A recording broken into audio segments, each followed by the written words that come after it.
မင်းဒီနေ့နိုင်ငံခြားမှာဟာတဲ့ဒိုင်နိုဆောဥစားပြမှာဖြစ်ပါတယ်ရှင်စတာပါတကယ်တမ်းတော့နိုင်ငံခြားက KFC ဆိုင်တွေမှာတစ်လုံးကို9000ကျော်တောင်ရောင်းတဲ့ကြက်ဥကိုအတူယူပြီးလုပ်ပြထားတာပါရှင်နိုင်ငံခြားထိတွက်စားစရာမလိုပဲရင်ခောက်ဆွဲအဆက်မုံနဲ့ကြက်ဥပြုတ်ရှိရင်ကိုအိမ်မှာလုပ်လို့ရပါတယ်ရှင်မင်းလိုကြက်ဥပြုတ်ကိုအလွယ်တကူခွန်ခွာချင်နေဆိုလို့ရှိရင်ပြုတ်ကလေးကမိတေးသေးလေးနဲ့ပြုတ်ပြီးရောကြက်ခါနီးမှာကြက်ဥခွန်ကိုခွဲပေးရပါမယ်ရှင်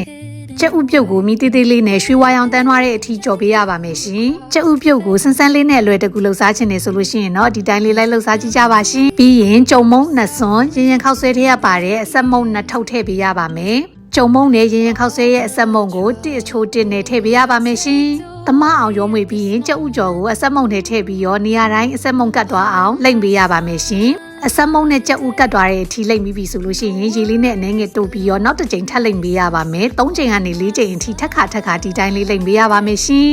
ဒီလိုထက်ခါလုံးမှတာကြက်ဥကလေးကကျွတ်ရွလေးနဲ့ရတာရှိပါလိမ့်မယ်စီမြများမီတေးသေးလေးနဲ့ကြက်ဥကိုရွှေအိုရောင်တန်းသွားတဲ့အထိကြော်ပေးရပါမယ်ရှင်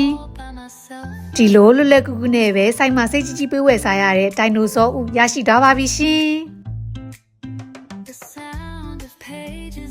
ကျက်ဥရဲ့အပြင်ပိုင်းအကာကကျွတ်ရွပြီးရောဆက်ဆက်မွမွေးလေးဆိုတော့တော်တော်လေးကိုရတာရှိပါတယ်ရှင်ဗီဒီယိုဆုံးထိကြည့်ပေးလို့ကျေးဇူးအများကြီးတင်ပါတယ်ရှင်